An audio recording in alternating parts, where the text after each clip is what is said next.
নমস্কার, কেমন আছেন সবাই? সিটি অফ জয় আরেকটি ব্লগে আপনাদের সকলকে স্বাগত জানাই। চলে এলাম প্রতিদিনের ন্যায় আরেকটি ভিডিও নিয়ে। প্রতিদিন তো বলতে পারবো না, কারণ কি গত 2-3 দিন ধরেও ভিডিও দিতে পারিনি। এই কারণে সত্যি কথা বলতে মানুষ যেটা বলেই আমরা যে এক প্রতিদিন তো একটা তরকারি দিয়ে ভাত খাওয়া যায় না, তো সেরকমই কিছু। যেহেতু আমি কলকাতার ভেতরেই থাকি, কলকাতার ভেতরেই কাজ করি, তো প্রতিদিন একই রুটের বা একই জায়গার ভিডিওটা কারো দেখতেই ভালো লাগবে না, সেই কারণে দেওয়া হয় না। তো যাই হোক, আজকে এক নতুন নতুন বলতে কলকাতারই যে রোডটাতে এর আগেও বহুবার গেছি, কিন্তু সুযোগ হয়নি ভিডিওটা করার। তো আজকে সেই সুযোগটা হয়েছিল, সেই জন্য দেখানোর চেষ্টা করলাম। তো ভিডিওটি শেষ পর্যন্ত দেখতে থাকুন, আশা করি ভালো লাগবে। তো এটি হচ্ছে আমাদের রেড রোডে ঢুকবো, যদিও ঢুকিনি। এই যে এখান থেকে আমরা ডান দিক টার্ন নেবো, এই ডান দিক টার্ন নিয়ে আমরা রেড রোড ধরবো। তো রেড রোড ধরার প্রধান কারণ ছিল কাস্টমারটিকে আমি নিয়ে এসেছিলাম আপনাদের নিউ টাউন থেকে, যেটা হচ্ছে আমাদের ইউনিভার্সিটি থেকে নিয়ে এসেছিলাম। উনি মোহনবাগান স্পোর্টিং ক্লাবের কোনো অ্যাথলেটিক্স ক্লাবের কোনো প্লেয়ার হবে হয়তো সম্ভবত। সেই তো আমি চিনি না, যেহেতু আমি ফুটবল খেলা এতটা দেখি না, সেই কারণে চিনতে পারলাম না। তো আমি ওনাকে জিজ্ঞেস করলাম, দাদা আপনি কি মোহনবাগান টিমের প্লেয়ার? বলে হ্যাঁ। তো নন বেঙ্গলি ছেলে। যাই হোক, নিয়ে এসে ওনাকে রিকোয়েস্ট করলাম যে দাদা একটু ভিডিওটা করে দেবেন, মোবাইলটা দেবেন। তো বললো হ্যাঁ ঠিক আছে, কোনো অসুবিধা নেই, দিন। তো আমি ওনার হাতে মোবাইলটা দিয়ে তাই এটা ভিডিওটা করলাম, দেখতে থাকুন। আর সবচেয়ে বড় জিনিস, আজকে একটা জিনিস দেখাবো, যেটা হচ্ছে রেড রোডের মধ্যে হয়তো 15 আগস্টের প্রস্তুতি চলছে। এই দেখুন চারিদিকে কীভাবে সাজিয়েছে। আর একটু সামনে গেলে দেখতে পাবেন, এই দেখুন 15 আগস্টের জন্য এটা সাজানো হয়েছে আশা করি।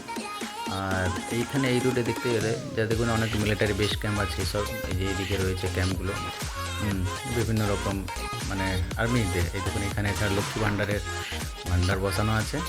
এখানেই কিছু হচ্ছে মানে হবে, মানে 15 আগস্টে কোনো কিছু প্রস্তুতি তার কাজ চলছে। তো রাস্তার এদিকে বন্ধ ছিল, তো ভাবলাম হয়তো ঢুকতে দেবে না। তো এক পুলিশ কার্যকর্তাকে জিজ্ঞেস করে আমি বললাম যে ওই দিকটা কি যাওয়া যাবে? তো উনি বললেন হ্যাঁ যাওয়া যাবে। তো দেখুন সেই জন্য রাস্তা পুরো ফাঁকা, যেহেতু কাজ চলছে।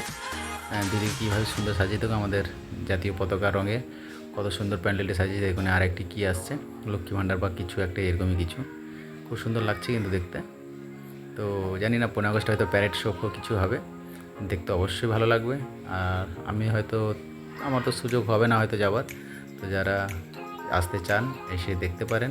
এখানে খুবই ভালো প্যারেড শো হয়ে থাকে, আশা করি এরকমই কিছু হবে। তবে এটা কি হয় আমি জানা নেই আদৌ, তো আমি আন্দাজে বললাম। তো যদি কারোর সুযোগ হয়ে থাকে, কেউ যদি দেখতে চান অবশ্যই এসে একবার দেখে যাবেন।